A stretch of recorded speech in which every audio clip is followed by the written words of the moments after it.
I missed the dialogue. But you knew that already. Oh, I don't think I ever got around to actually talking about the main hold-up with Dawn of Djinn. Oh, this would have been a perfect moment to have Glare. Alas. Oh, that's right! Sonya's dress behaves a little bit differently. Like, normally you use it as an item, but instead it gives you synergy.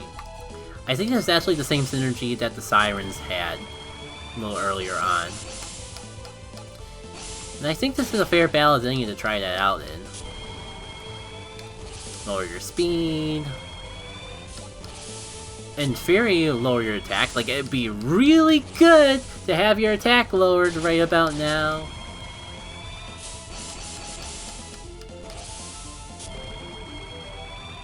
Really, he already has an attack boost. Why can't I lower your attack? Oh, you know what? I'll take advantage of the fact that I already have Jenny's on standby. Oh, chance. You know what? You still will. I think we'll still go before you. I'm pretty sure. Third time's a charm. Usually, I give up after second attempt trying to get these sort of things to work, but I am kind of desperate.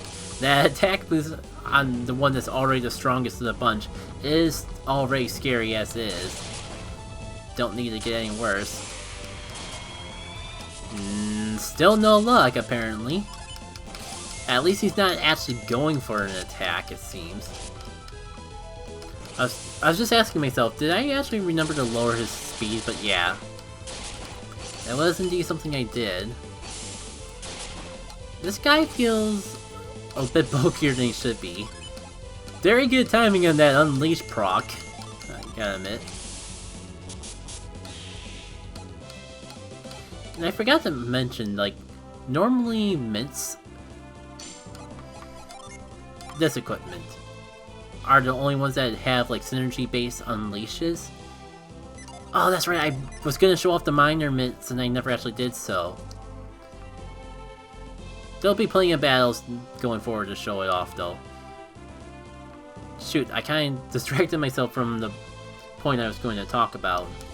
Okay, actually this would have been a good time to keep the Sprout Clover, but actually I forget that Garrett just has that by default, because of the patch that I built my patch off of. What that uses. Power Corn. It's kind of weird, but I kind of changed around what some of the stat boosting items did. It's mostly just to reduce confusion now that cookies are always tied to synergy recovery rather than permanent synergy boosts. One thing just led to another to the point where like majority of these items look different. They behave the exact same, but they have different looks as a result.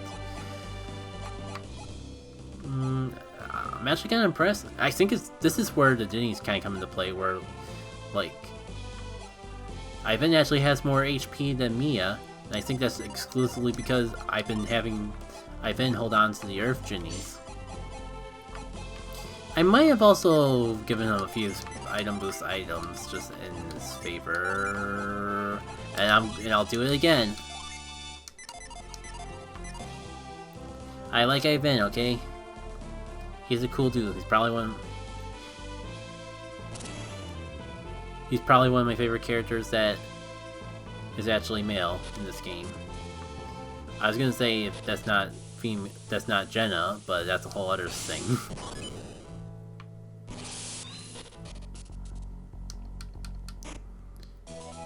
Another crystal cookie. I feel like vanilla is really, maybe it's just my impression and the fact that I'm used to hoarding items, but it feels to me that the game already is pretty generous with the side crystals to the point I didn't feel too bad about nerfing them a little. Like, especially considering how early you get them, it's still like a full synergy recovery for a lot of party members. Also reminds me we never actually showed off Chiron Revive, and hopefully we won't need to show it off, but if we do, the option will be available for us. First and foremost, let me go back and get, because I completely forgot, we have fast travel, so we can just go to the Mercury Lighthouse, get some more synergy healing,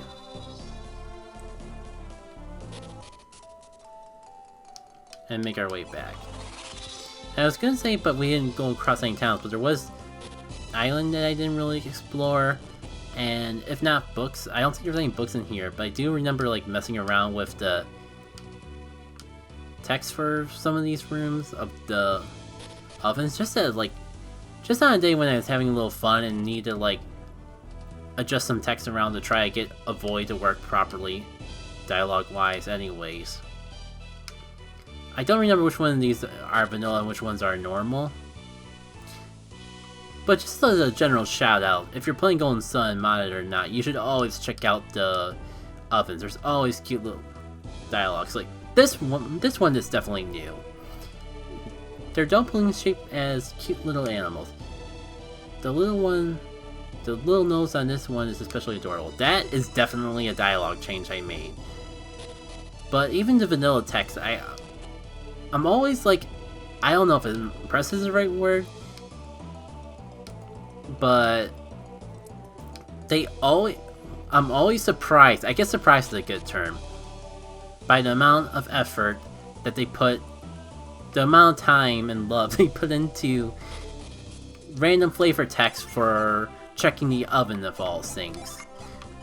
Like, they go into so much detail about the food that these random NPCs are cooking, and considering you're never really given an incentive to actually check out the ovens, there's definitely a good chance that most players actually miss the fact that there's so much random text tied to the food. And it also adds a little bit to world building because, like, the Asian-inspired towns have Asian-inspired foods, and it's all like the types of foods that come from the ovens are actually based on the areas that the towns are, well, based off of.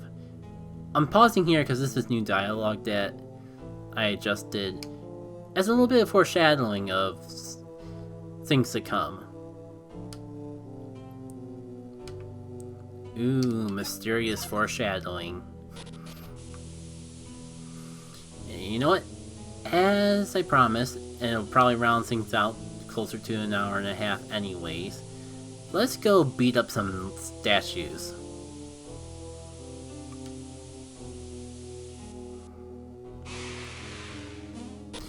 Now, I really, really wish that there was more freedom to adjusting these battles in particular, because there's no telling what I would do just to have the power to have each one of these statue fights behave differently, because god, Alton Cave is already tedious enough. I really think just like spicing up the battles by having something different in each one of these fights in particular would make this game so much better. But unfortunately, it's a mini boss, so like the encounter is tied. Like all these are rooted to the same, I guess script would be a way to put it for an encounters. And as far as I'm aware, there's not really a way to separate them, so that's a long-winded way to say that as much as I would want to change it, unfortunately Dawn of Djinn is stuck in a similar trap that Vanilla Golden Sun has with this, where we have to fight the same exact living statue 3 different times. Not helped by the fact that it's a little bit more annoying this time. It's not too bad once you know what to do, but I think for this first fight, we'll take it a little slow. And see what this new enemy that's accompanying the statue adds to the table.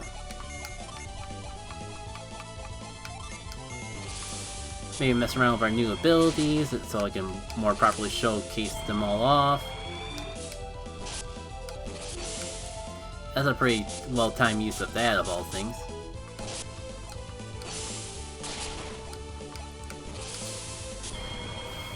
Yeah, it can delude us.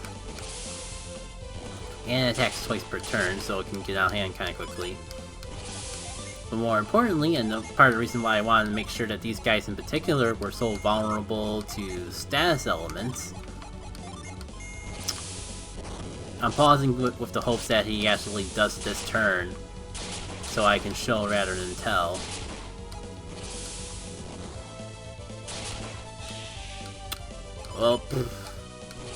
Well, it's good that they're easy to kill because they heal.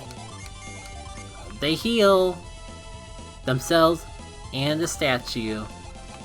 So there's definitely plenty of reasons to take them out as quickly as possible. If not, just inflict them with something. Use something like Blanket or the Sleep Synergy just to take them out of commission to prevent that. And that is, for better or for worse, that's going to be a trend that continues throughout this entire dungeon.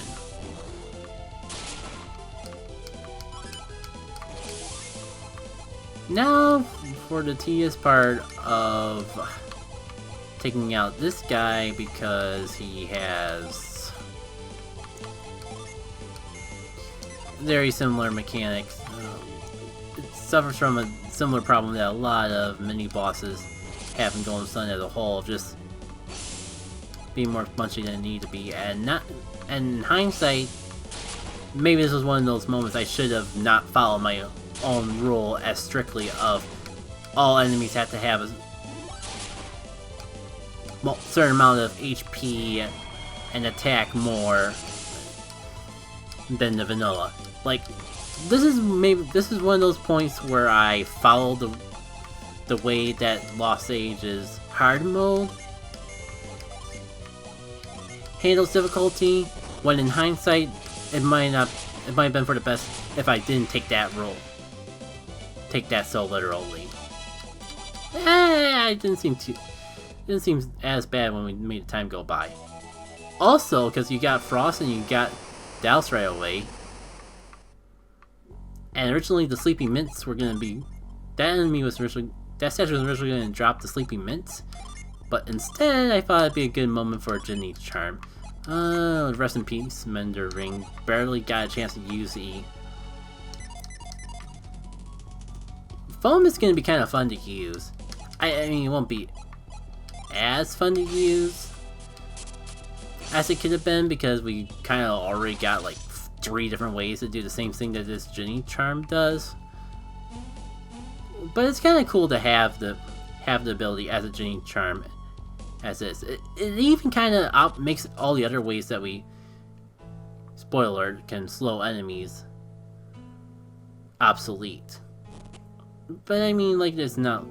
I could probably think of scenarios that might be useful to have the ability on more than one party member, and if you ever find yourself in that situation, well, foam is for you. Or, I mean, those other techniques are for you. Now, I want to know if this... Sorry I've been all over the place. Do actually kind of want to end things off here, but I do want to show... Because Alton Cave is going to be pretty long and tedious as is.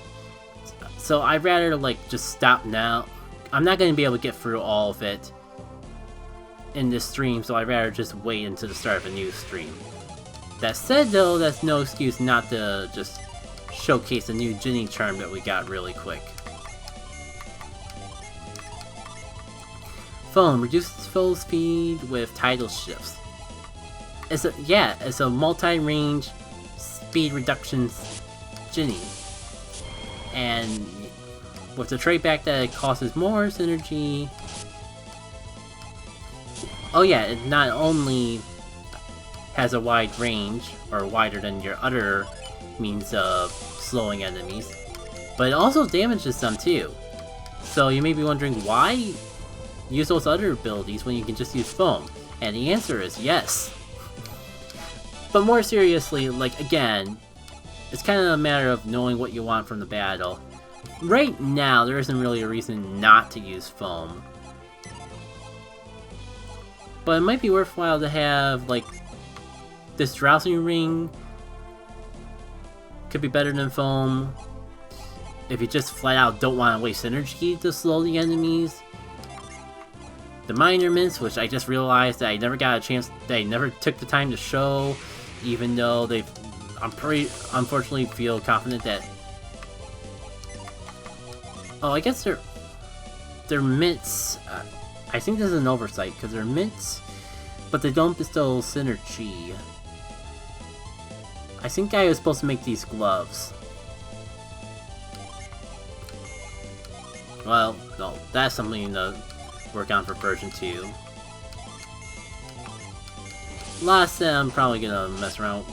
With all these abilities that slow the enemies anyways, to kind of spread them out. A little bit better. We get a lot of them really close together, and I'm kind of wondering if that's for the best.